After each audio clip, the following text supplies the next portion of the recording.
बाजार में बहुत कम लोग जानते हैं बदला सिस्टम के बारे में। एक ऐसा सिस्टम जिसे सेबी ने 2001 में पूरी तरह बैन कर दिया था, मगर आज भी ये सिस्टम बाजार में कुछ हिडन अपॉर्चुनिटीज बताता है। बात थी उन दिनों की जब F&O मार्केट्स की इंडिया में शुरुआत हो रही थी, पर उस टाइम दौर था हाइब्रिड कैश और फ्यूचर्स का। उस टाइम के बाजार में आपको एक हफ्ता तक लगता था शेयर्स की डिलीवरी लेने में, मगर डिलीवरी वाले दिन से पहले आपके पास चॉइस हुआ करती थी कि या तो आप पोजीशन को स्क्वायर ऑफ कर दो, जो कि बहुत ऑब्वियस है, या फिर सेम पोजीशंस को कैरी फॉरवर्ड कर लो। पर इस कैरी फॉरवर्ड को करने के लिए बाजार को कुछ कीमत देनी होती थी, जिसे बोलते थे बदला। जाहिर सी बात है, अगर आप किसी सामान को आज नहीं कुछ दिनों बाद खरीदोगे तो पॉसिबिलिटी है कि वो महंगा मिले, क्योंकि उस पर इंटरेस्ट लगेगा, होल्डिंग कॉस्ट लगेगी वगैरह वगैरह। और जब ये इक्वेशन ठीक होती थी, मतलब आपको कुछ देना होता था अपनी पोजीशन को कैरी करने के लिए, तो उसे बोलते थे सीधा बदला। मगर कभी कभी होता क्या था कि सिचुएशन उल्टी हो जाती थी और जो पोजीशन कैरी फॉरवर्ड करता था उसे पैसे मिलते थे, ना कि उसे पैसे देने होते थे। और ये उन स्टॉक्स में होता था जो कि ज़्यादा शॉर्ट सेल हो जाते थे, मतलब जिनमें बाजार का व्यू था कि आने वाले टाइम में गिर सकते हैं, इसलिए डिलीवरी को कैरी फॉरवर्ड करने के लिए पैसे दिए जाते थे। इसको एक एग्जाम्पल से समझते हैं। मान लो XYZ कंपनी का कोई स्टॉक है और उसमें ट्रेडर ए ने एक बाय पोजीशन बनाई है 100 रुपए में, और इस पोजीशन को उसने डिलीवरी डे से पहले स्क्वायर ऑफ नहीं किया।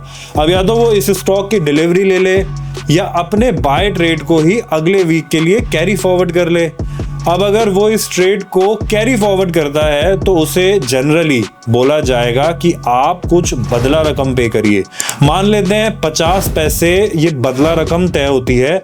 इससे ट्रेडर ए अपनी बाय वाली पोजीशन को ही मेंटेन रखेगा अपने ओरिजिनल प्राइस पे, क्योंकि उसे लग रहा है कि भाव अगले हफ्ते बढ़ जाएगा और मैं अगर इस हफ्ते की प्राइस में अगले हफ्ते माल लूंगा तो मुनाफा होगा, इसलिए ये बदले की रकम दे देता है। अब एक दूसरी सिचुएशन एज्यूम करते हैं जहां ट्रेडर ए ने XYZ स्टॉक्स को खरीदा और अगेन उसने अपनी पोजीशन को कैरी फॉरवर्ड करने का मन बनाया, लेकिन इस बार उसे बाजार में बदला देना नहीं पड़ा, उल्टा उसे बदले की पैसे रिसीव हुए, क्योंकि बाजार का अंदाजा था कि अगले हफ्ते इस XYZ स्टॉक में मंदी आएगी और उसे अगर कोई इस हफ्ते के भाव पे अगले हफ्ते खरीदेगा तो उसका नुकसान होगा। इसलिए ट्रेडर ए को बदले की रकम मिली, ना कि इस बार उसे पे करनी पड़ी।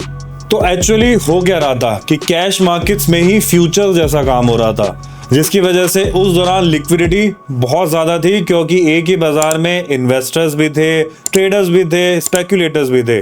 फिर होता है हर्षद मेहता स्कैम और ये बदला सिस्टम कर दिया जाता है बैन, क्योंकि सेबी का मानना था कि F&O मार्केट्स में रिस्क को ज़्यादा बेहतर तरीके से मैनेज किया जा सकता है और वहाँ लेवरेजिंग भी ज़्यादा अच्छे से मैनेज हो सकती है। पर ये सब करने से एक तरफ से सबका ध्यान चला गया कैश मार्केट्स की वॉल्यूम।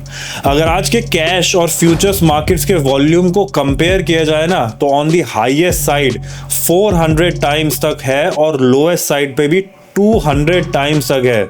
और इसमें सबसे इंटरेस्टिंग बात जानते हो, फ्यूचर्स मार्केट्स का प्राइस डिपेंड करता है कैश मार्केट्स के प्राइस पे, जहां वॉल्यूम्स बिल्कुल कम है। तो क्या कोई बड़ा ट्रेडर अगर कैश मार्केट्स के प्राइस को हिला दे तो फ्यूचर्स मार्केट्स के प्राइस भी हिल जाएंगे, और कैश मार्केट्स के प्राइस को हिलाने के लिए उसे ज़्यादा मेहनत ही नहीं करनी होगी क्योंकि वॉल्यूम्स कम है।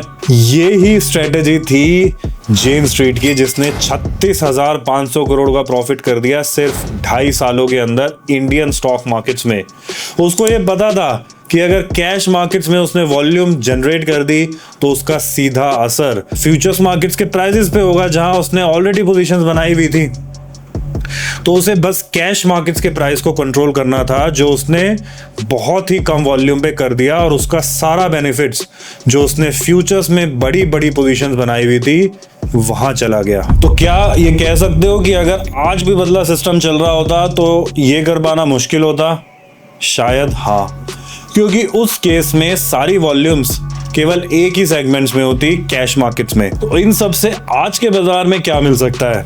देखो, आज भी ऐसे स्टॉक्स हैं जो कि फ्यूचर्स में डिस्काउंट्स पे ट्रेड हो रहे हैं, मतलब कैश मार्केट्स में उनका प्राइस ज्यादा है और फ्यूचर्स मार्केट्स में कम है।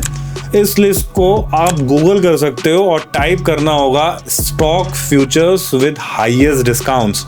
अब इन स्टॉक्स में आप मंदी का व्यू रखते हो या तेजी का व्यू रखते हो, ये मैं आप पे छोड़ता हूं, मगर उल्टा बदला is not normal for a stock market.